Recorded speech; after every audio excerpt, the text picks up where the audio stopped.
বাংলায় সাক্ষী গোপাল একটি বহুল প্রচলিত বাগধারা। এটা দিয়ে এমন কাউকে বোঝানো হয় যিনি ঘটনাস্থলে দাঁড়িয়ে নিষ্ক্রিয় দর্শকের ন্যায় সবকিছু অবলোকন করেন, কিন্তু মুখে কিছু বলেন না। আবার যার উপস্থিতি সাক্ষ্যদানের সমান, তাকেও সাক্ষী গোপাল বলা হয় কখনো কখনো। সাক্ষী গোপাল কথাটি প্রচলিত হওয়ার পিছনে একটি চমৎকার কাহিনী রয়েছে। নমস্কার বন্ধুরা, ধর্মকথার আজকের ভিডিওতে আপনাদের প্রত্যেককে স্বাগত জানাই। আজকের ভিডিওতে আপনাদের জানাবো সাক্ষী গোপালের কাহিনী, তাই সম্পূর্ণ ভিডিওটি মনোযোগ সহকারে দেখুন। ভালো লাগলে লাইক করুন এবং আপনাদের মতামত নিচের কমেন্ট বক্সে অবশ্যই জানাবেন। চলুন তবে শুরু করা যাক। সে অনেককাল আগের কথা। সে যুগে আর্য ভারতে 4টি আশ্রম বা জীবনযাপনের চতুর্বিধ অবস্থা প্রচলিত ছিল: ব্রহ্মচর্য, গার্হস্থ্য, বানপ্রস্থ ও সন্ন্যাস। ব্রহ্মচর্যে গুরুর নিকট শিক্ষিত দীক্ষিত হতে হতো। গার্হস্থ্যে ছিল গৃহজীবন বা সংসার জীবন। বানপ্রস্থ ঈশ্বরের দিকে অভিগমনের প্রথম ধাপ। এতে ব্যক্তিকে সংসার ধর্ম ত্যাগ করে অরণ্যে গিয়ে ঈশ্বর চিন্তায় নিমগ্ন হতে হতো।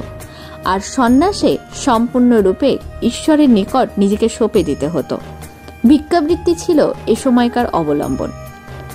দক্ষিণ ভারতে বিদ্যানগর নামক এক স্থানে একজন কুলীন ব্রাহ্মণ চতুরাশ্রমের তৃতীয়টিতে উপনীত হলে তিনি সংসারের সব দায়িত্ব বড় ছেলের হাতে দিয়ে তীর্থ দর্শনে বেরিয়ে পড়লেন।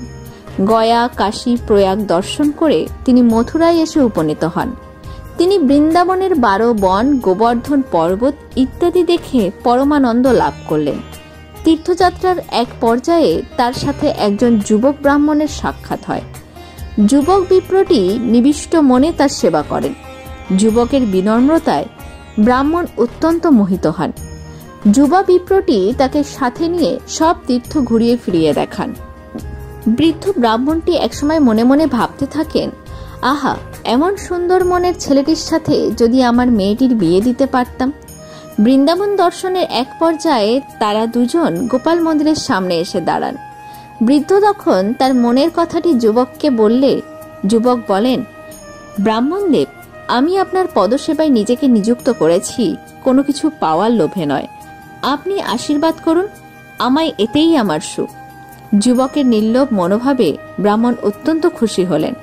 তিনি বললেন, বাবা, আমি তোমার আচার ব্যবহারে যা বুঝলাম, তোমার মতো ছেড়ে আরেকটি মেলা ভার। আমার কন্যার সৌভাগ্য এমন বর পাওয়া। যুবক তখন বললেন, ধনে মানে গৌরবে আমি আপনার সমকক্ষ নই। আমি আপনার মতো মহাকুলীন নই। আমার ট্যাকে কানাকড়িও নেই। আপনি রাজি হলেও আপনার পরিবার, আত্মীয় স্বজন, কন্যা এরা রাজি হবে না, তাই একথা এখানেই শেষ হোক। বৃদ্ধ ব্রাহ্মণ তখন বললেন, আমার কন্যাকে আমি মানুষ করেছি, সে আমার মতকে কোনোদিনও অমান্য করবে না। পিতার আদেশ তার শিরোধার্য। আর আত্মীয় স্বজন, পরিবার এরা কোনোদিনও আমার উপকারে আসেনি, তাই এদের কথা ছাড়ো, তুমি রাজি হলেই হবে। যুবকটি তখন হ্যাঁ সূচক মাথা নাড়লেন। তখনকার দিনে একটি প্রথা ছিল, কোনো ব্যাপারে কেউ কোনো প্রকার সংকল্পে আবদ্ধ হতে চাইলে মন্দিরে গিয়ে দেবতাকে সাক্ষী করে প্রতিজ্ঞা করা হতো। বৃদ্ধ বিপ্র তখনই গোপালের মন্দিরে গোপালকে সাক্ষী রেখে প্রতিজ্ঞাবদ্ধ হলেন যে তার কন্যার সাথে যুবা বিপ্রের বিয়ে দেবেন। যুবকটি গোপালের মূর্তির সামনে দাঁড়িয়ে প্রতিজ্ঞা করলেন, হে প্রভু, আমি এই বৃদ্ধ ব্রাহ্মণের কন্যাকে বিয়ে করব। যদি এই ব্রাহ্মণ যে কোনোভাবে তার প্রতিজ্ঞা থেকে বিচ্যুত হন, তখন তোমায় এসে এর প্রতিজ্ঞার ব্যাপারে সাক্ষ্য প্রদান করতে হবে। তীর্থযাত্রা শেষ করে তারা তাদের দেশে ফিরে গেলেন।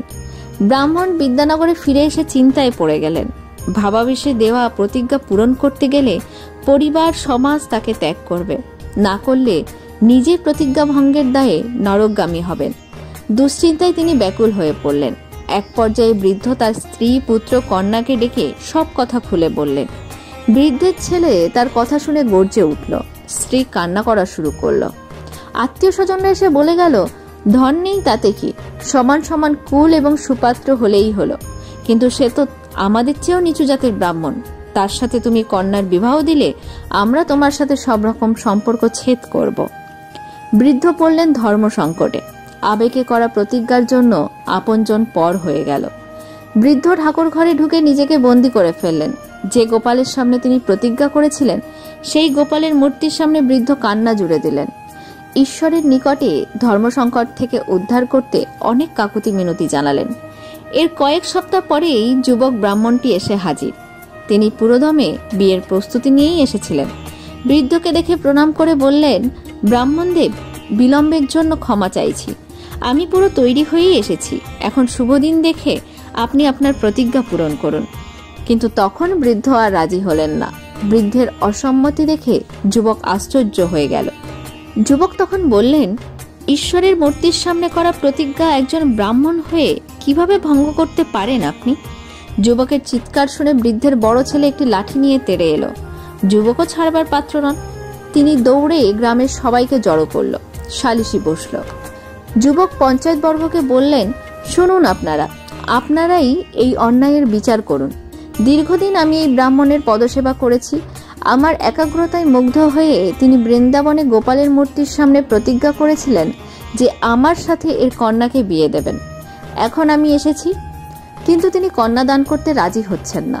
সব শুনে তারা যুবকের প্রতি সহানুভূতি প্রকাশ করল। এমন সময় বৃদ্ধের বড় ছেলে সবাইকে লক্ষ্য করে বলল, এই যুবক মিথ্যে কথা বলছে। আসলে সে একজন জোচ্চোর। আমার বাবা বরাবরই খোলা মনের মানুষ। তিনি ট্যাকে প্রচুর অর্থকড়ি গুজে তীর্থযাত্রায় বেরিয়েছিলেন। এই যুবক তার সেবা করেছে ঠিকই, কিন্তু টাকা কড়ি সব ছেড়ে দিয়েছে। তাতেও এর মন ভরেনি। আমার বাবাকে ধূত্রর বীজ খাইয়ে ভারসাম্যহীন করে এমন কথা আদায় করিয়েছে। এখন এসেছে তার বাকি পরিকল্পনা পূরণ করতে। গ্রামবাসীরা কেউ কেউ তখন যুবকটিকে সন্দেহের চোখে দেখল। বৃদ্ধের বড় ছেলে যুবকটিকে বলল, প্রতিজ্ঞা যখন ঈশ্বরের সামনে করেছ তখন আর কি করা? সাক্ষী তো একমাত্র গোপাল স্বয়ং। যদি গোপাল এসে সাক্ষী দিতেন তখন বোঝা যেত তুমি সত্য কথা বলছো। যুবক কোনো প্রমাণ পেশ করতে না পেরে পঞ্চায়েতকে বললেন, ঠিক আছে, আমি কায়ে মনে ঈশ্বরের সেবা করেছি। আমার মান তিনিই রক্ষা করবেন। ঈশ্বর এসে সাক্ষ্য দিলে যখন আপনারা বিশ্বাস করবেন তখন আমি গোপালকেই নিয়ে আসব। এই কথা বলে যুবক তখনই বৃন্দাবনের দিকে হাঁটা ধরলে বৃদ্ধ ব্রাহ্মণ ও তার পরিবার হাঁপ ছেড়ে বাঁচল। বড় ছেলে তার বাবাকে বলল, কারোর ডাকে কোনোদিনও পাথরের মূর্তি কথা বলবে না, আর বললেও বৃন্দাবন থেকে এত দূর হেঁটে আসবে না। আপনি নিশ্চিন্ত থাকুন, আপদ গেছে। তবু ব্রাহ্মণ মনে শান্তি পেলেন না। যুবক দীর্ঘ পদযাত্রার পরে গোপালের মন্দিরে এসে পৌঁছালেন। মন্দিরে পৌঁছে গোপালের পায়ে লুটিয়ে পড়ে কান্নাকাটি জুড়ে দিলেন। হঠাৎ তার মনে হলো পাথরের মূর্তি থেকে কেউ কথা বলছে। মুখ তুলে তিনি কথার উত্তরও দিলেন। মূর্তি বললেন, আমি জানি তুমি কি চাও। তোমার মনের বাসনা পূর্ণ হবে। তুমি বিদ্যানগরে ফিরে গিয়ে ওদের সবাইকে জড়ো করো। আবার আমি তোমার পক্ষে সাক্ষী দেব। যুবক বলেন, প্রভু, তুমি 4 হাতওয়ালা বিষ্ণুর রূপে দেখা দিলেও ওরা বিশ্বাস করবে না। গোপালের মূর্তির সামনে যখন প্রতিজ্ঞা হয়েছে তখন গোপালের মূর্তিকেই সাক্ষ্য দিতে হবে। মূর্তি বলেন, সে কি কথা? গোপাল শূন্য হয়ে গেলে এ মন্দিরের কি হবে? যুবক আবার লুটিয়ে পড়ে বললেন, সে তুমিই ভালো জানো। আমার মান তোমার হাতে প্রভু। তুমি না গেলে ওরা সবাই আমাকে মিথ্যেবাদী ভাববে। মূর্তি তখন বললেন, তাই হবে। তবে একটি কথা, তুমি সামনে সামনে যাবে, আমি তোমার পেছন পেছন চলবো। প্রতিদিন 1 সের চালের ভাত রেঁধে আমাকে খাওয়াতে হবে। আর কখনো পেছন ফিরে তাকাতে পারবে না। পেছনে তাকালে আমি সেখানেই দাঁড়িয়ে যাব, আর এগোবো না। গোপালের মূর্তির কথায় যুবক খুব খুশি হলেন। সবগুলো শর্ত মেনে নিলেন তিনি। শেষে বললেন, প্রভু, পেছনে যখন তাকাতে পারবো না তাহলে কিভাবে বুঝবো তুমি আমার পেছন পেছন আসছো? তখন গোপাল বললেন, আমি আমার পায়ে নূপুর পরে নিলাম। এই নূপুরের শব্দে তুমি বুঝতে পারবে আমি তোমার সাথেই চলছি। যুবক আনন্দিত হয়ে চলা শুরু করলেন। মূর্তিরূপী গোপালও তার পিছু নিলেন। যুবকটি প্রতিদিন সবচেয়ে ভালো চালের ভাত রেঁধে গোপালের মূর্তিকে খেতে দিলেন। একবারও পেছনের দিকে তাকালেন না। হাঁটতে হাঁটতে তারা বিদ্যানগরের সন্নিকটে চলে এলেন। এমন সময় গোপালের মূর্তি তার পায়ের নূপুর চেপে ধরলেন। নূপুরের আওয়াজ না পাওয়ায় যুবক ব্যাকুল হয়ে পেছনে চাইতে দেখলেন গোপালের কৃষ্ণমূর্তি সেখানেই দাঁড়িয়ে গেছেন এবং তার দিকে তাকিয়ে হাসছেন।